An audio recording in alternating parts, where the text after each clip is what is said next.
I knew the HOA was bad news the day I moved into my condo, but I never expected they would go so far as to put my life in danger. My name is Graham Whitaker, and I've always believed in standing my ground. Unfortunately, that made me enemy number one in the eyes of Patricia Dorsey, our HOA president and self-proclaimed ruler of the entire complex. Patricia was the type of woman who thrived on control. Middle-aged, perfectly manicured, and always clutching a clipboard, she treated the HOA like her personal empire. And if you didn't fall in line, well, she made your life a nightmare. I had already had my fair share of run-ins with her ridiculous fines for imaginary infractions, threats about my unauthorized choice of patio furniture, and even an attempt to dictate the color of my curtains. But nothing compared to what happened last week. I was coming home from a long shift at the hospital I work as an ER nurse when I noticed something strange in the alley behind my unit. My emergency exit, the only direct escape route from my condo in case of a fire, was gone. Not just blocked, completely sealed with cement bricks. At first, I thought it had to be a mistake. Maybe construction work? Some kind of repair? But as I got closer, I saw the HOA's official seal stamped on a notice taped to the wall. Unauthorized exit. Sealed per HOA guidelines. My blood boiled. I stormed into the main office. And there she was, Patricia, sipping her overpriced latte like she hadn't just committed a serious safety violation. Patricia, what the hell is this? I demanded, shoving the notice onto her desk. She barely glanced at it. Oh, Graham, that exit was never approved. We can't have unsightly doors ruining the aesthetic of the building. Unsightly? It's an emergency exit. Blocking it is illegal. She waved a dismissive hand. The board voted on it. Majority rules. I clenched my fists. You can't just decide to trap people in their homes. If there's a fire, I have no way out. She leaned back in her chair, a smug look on her face. Then I suggest you don't start any fires. That was it. That was the moment I knew Patricia had gone too far. This wasn't just about ridiculous HOA rules anymore. This was about my safety. And I wasn't going to let her get away with it. I turned on my heel and walked out, but not before saying, I hope you have a good lawyer, Patricia, because you're going to need one. I left the HOA office seething, my mind already racing through my options. Patricia had crossed a line. This wasn't just about control anymore. She had deliberately jeopardized my safety, and I wasn't about to let her get away with it. I needed proof. I pulled out my phone and started recording as I walked back to my unit. The alley was just as I left it, solid cement where my emergency exit had once been.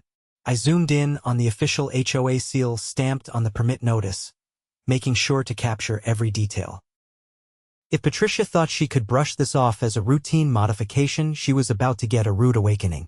Next, I dug through my condo's original purchase documents. It didn't take long to find what I was looking for: an architectural blueprint showing the emergency exit as a required safety feature. Even better, I found a copy of the city's housing code explicitly stating that all multi-unit dwellings needed 2 points of egress. Patricia had not only violated city regulations but had also made unauthorized modifications to the building. That was enough to escalate things beyond the HOA's jurisdiction.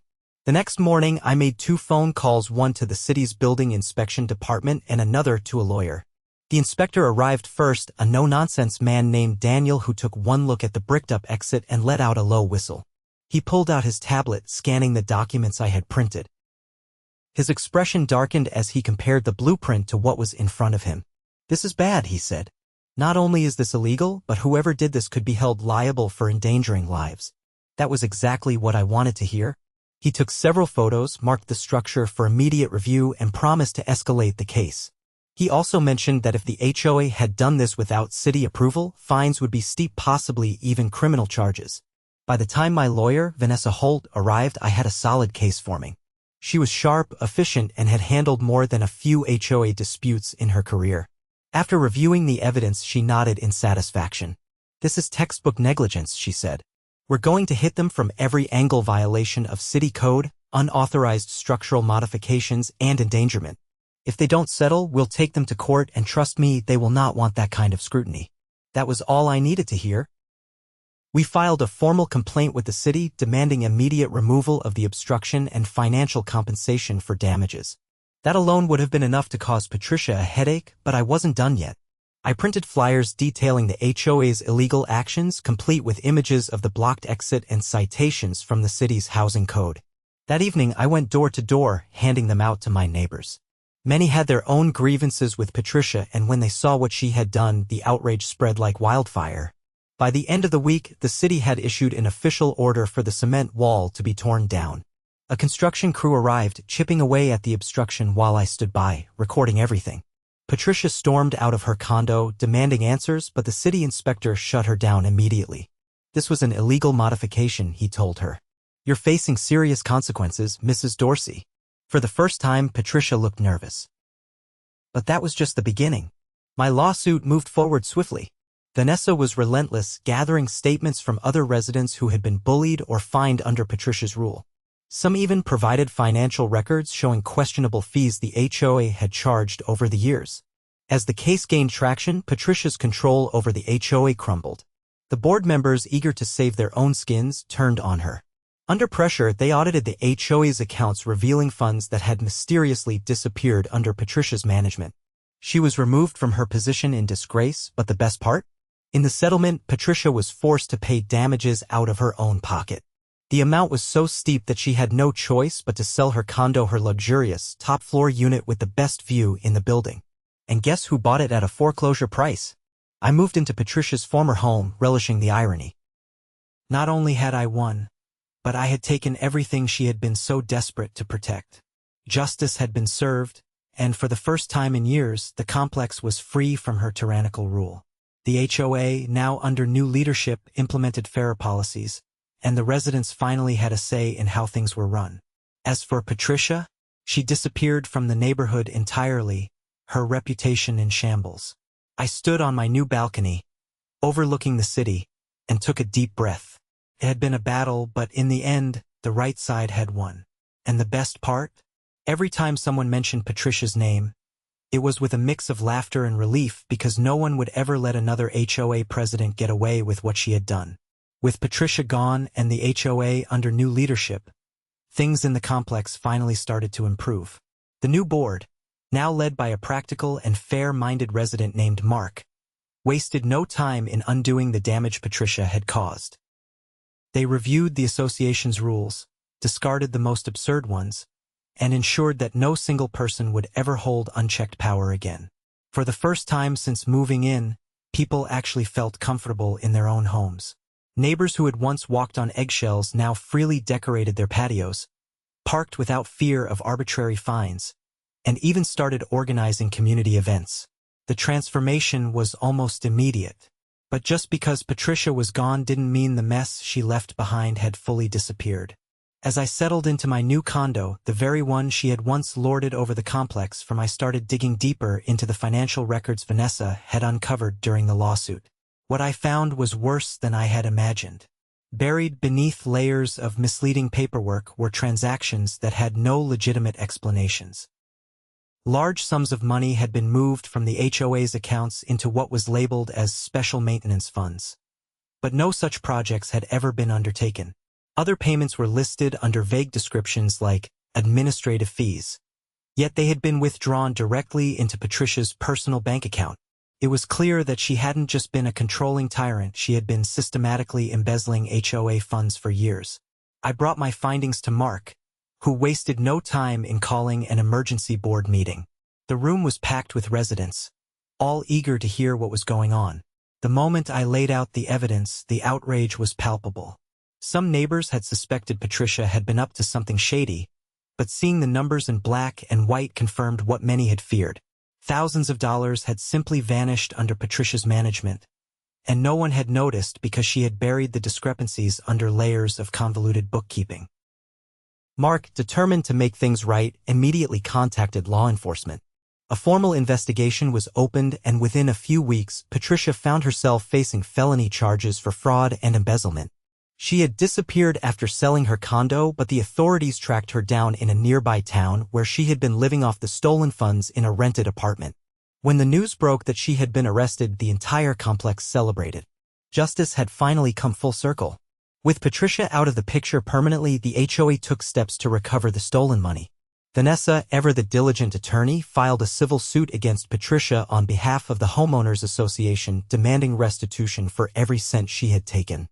Since she had already been forced to sell her condo, most of her assets were liquidated to cover the damages. By the time everything was settled, the HOA had reclaimed nearly all of the stolen money. Instead of letting it sit in an untouched account, Mark proposed something radical, using the funds to improve the complex in ways that would actually benefit the residents. For the first time in years, real investments were made into the community. The outdated security system was upgraded with state-of-the-art cameras and keycard access, ensuring that residents felt safe. The neglected landscaping was revitalized, transforming the once drab courtyards into lush, welcoming spaces. Even the community pool, which Patricia had kept closed under the excuse of budget constraints, was repaired and reopened for everyone to enjoy. The most satisfying part? A portion of the recovered funds was used to compensate residents who had been unfairly fined under Patricia's rule.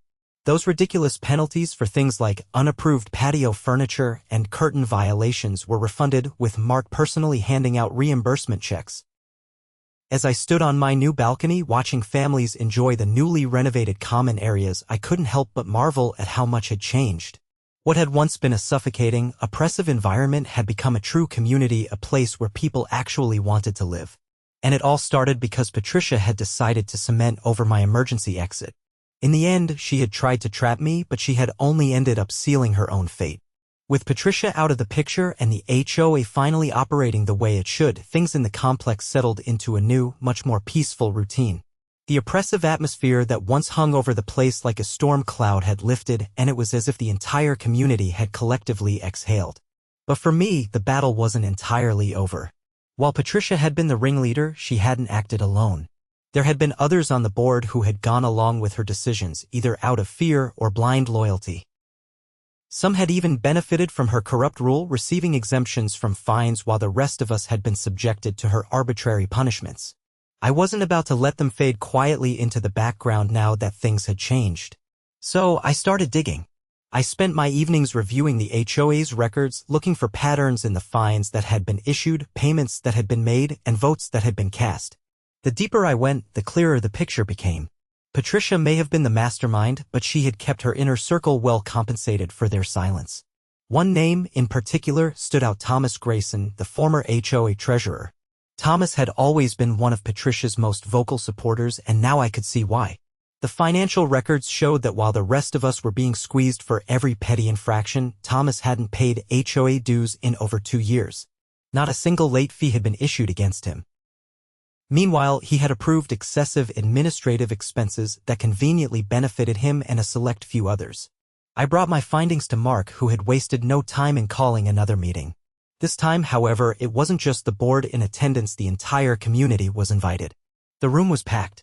Residents who had once avoided HOA meetings altogether now filled every available seat, eager to see what new revelations would come to light. When Mark presented the evidence against Thomas, a wave of murmurs spread through the crowd. Thomas, seated near the back, shifted uncomfortably as the accusations mounted. At first, he tried to deny everything, claiming that Patricia had handled the finances and that he had only followed her instructions. But the numbers didn't lie, and when confronted with the fact that he hadn't paid HOA dues in years while others had been fined into oblivion, his excuses crumbled. The board promptly voted to remove him from his position and bar him from ever holding any position of authority within the HOA again. But that wasn't enough. The HOA filed a civil claim against him for unpaid dues and financial misconduct, ensuring he would be forced to pay back every cent he had effectively stolen from the community. With Thomas gone, the last remnants of Patricia's corrupt regime had finally been purged. The transformation of the complex continued. The funds that had once been squandered on ridiculous HOA vanity projects were now being put to good use. The outdated parking lot was repaved. A new community garden was established where residents could grow their own vegetables and flowers. Even the long-neglected elevators were finally repaired, making life easier for the older residents who had struggled with the stairs for years. But the most satisfying change? The new bylaws that were introduced to prevent another Patricia from ever rising to power again. One of the biggest problems with the old HOA was that a handful of people had held all the control, making decisions behind closed doors without any real accountability. That was no longer an option. From now on, all major financial decisions required a community-wide vote. Any board member found abusing their position would be immediately investigated by an independent auditor. And no rule could be enforced without first being reviewed by a legal expert to ensure it didn't violate city or state laws. It was a complete overhaul, and the difference was night and day. For the first time, people actually felt like they had a say in their own community. Instead of dreading HOA meetings, residents actively participated, proposing ideas and working together to make the complex a better place to live. One evening, as I walked through the courtyard, I saw children playing freely in the common areas, something that Patricia had once forbidden because she claimed it was a liability risk. Neighbors who had barely spoken to each other under her rule now gathered in small groups, chatting and laughing over drinks. It felt like a completely different place. And as I stood on the balcony of my new condo, the one that had once belonged to Patricia, I couldn't help but appreciate the irony of it all. She had tried to trap me, control me, and punish me for daring to stand up to her. Instead, she had lost everything. And in the process, I had gained not just a better home, but a better community. With the last traces of Patricia's corruption erased and Thomas forced to repay the HOA, life in the complex had taken on an entirely new energy. It was no longer a place ruled by paranoia and arbitrary punishments, but rather a community where people actually looked out for one another. However, while the HOA had been reformed and Patricia had been dealt with, there was still one lingering issue that hadn't been fully resolved.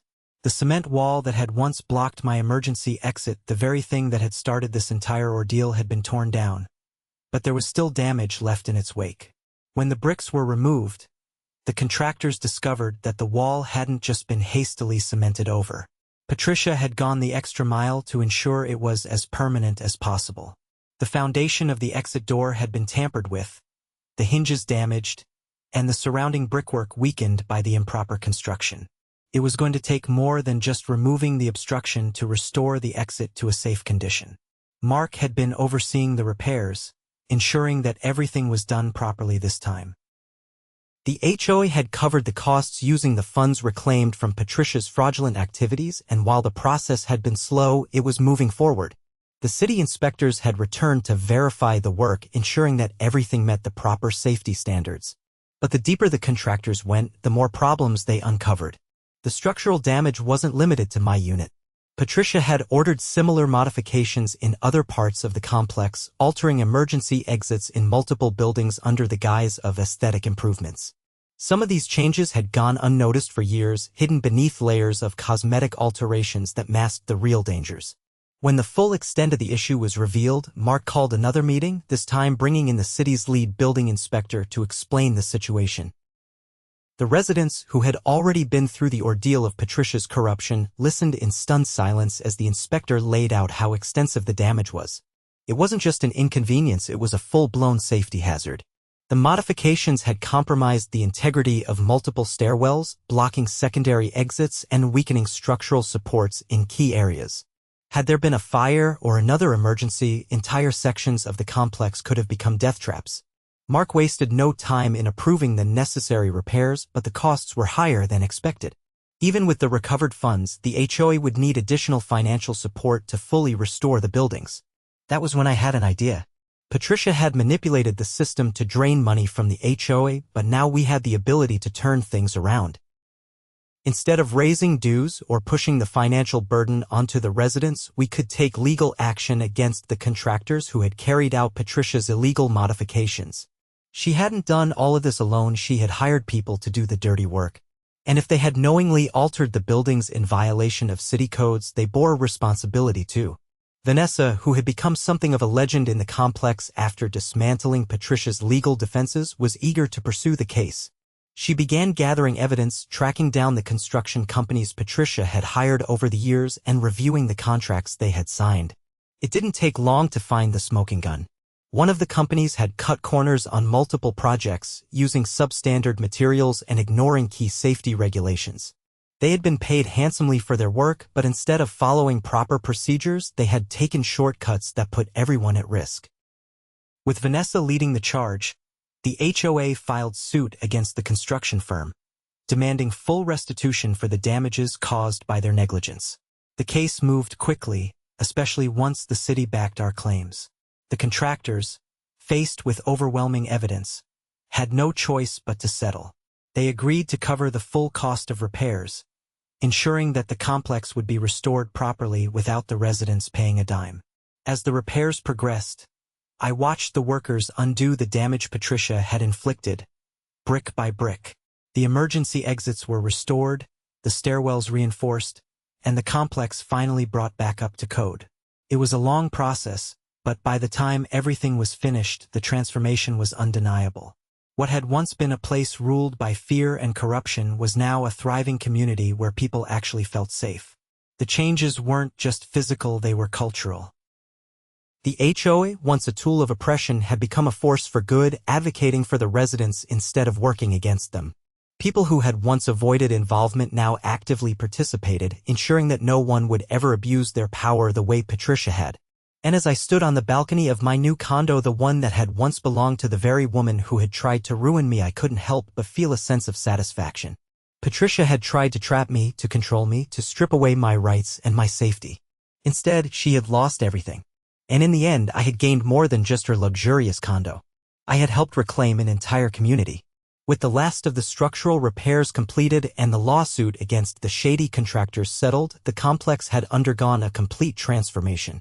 What had once been a place ruled by intimidation and arbitrary rules was now a thriving, self-sufficient community where people actually had a voice. But there was still one final battle left to fight. While Patricia was long gone, her influence had left a lasting mark. Some residents still carried the scars of her reign, hesitant to trust that things had truly changed. Others were still digging themselves out of the financial burdens she had imposed: unfair fines, inflated fees, and the lingering costs of her mismanagement. That was when Mark and I decided to take things one step further. It wasn't enough to just remove Patricia and her cronies. We needed to completely reshape the way the HOA operated. We started with financial transparency. All HOA funds, expenses, and planned projects were now posted publicly for every resident to see. No more hidden fees, no more surprise assessments. Every dollar spent had to be justified and approved by the community. Next, we introduced reforms that gave residents direct control over major decisions. Instead of a small board making choices behind closed doors, every homeowner had a vote in matters that affected the community. It was a radical shift from the way things had been run before, but it was exactly what people needed to feel like they had control over their own homes again. The last change was the most significant, a legal safeguard that ensured no future HOA president could ever wield unchecked power the way Patricia had. We worked with Vanessa to draft new bylaws that limited how long any one person could serve on the board, required independent oversight for financial matters, and made it explicitly illegal to modify the property without full community approval. With these protections in place, the nightmares of Patricia's rule could never happen again. As the months passed, the complex flourished. The once tense atmosphere was gone, replaced by a sense of actual community. People who had once been at odds under Patricia's rule now worked together to organize events, improve shared spaces, and look out for one another. It was during one of these gatherings, a neighborhood barbecue in the newly renovated courtyard, that I realized just how much had changed. Children played freely, something that would have been unthinkable under Patricia's ridiculous restrictions. Neighbors who had once been wary of each other now laughed and shared food. The place finally felt like a home, not just a collection of units ruled by an iron fist. Mark approached me as I stood near the grill, watching the scene unfold. He handed me a drink and leaned on the table beside me, surveying the crowd. The difference was undeniable. The complex wasn't just running better, it was thriving in a way that no one had thought possible. Mark and I watched as residents gathered around to discuss future improvements. There was talk of adding a small library in the common area, setting up a community watch, and even organizing weekend market days where people could sell homemade goods. None of this would have been possible under Patricia's rule. The best part? No one feared the HOA anymore. It had gone from being a weapon of control to an actual service that worked for the people, not against them. As the evening wound down, I made my way back to my condo, the very one Patricia had once occupied.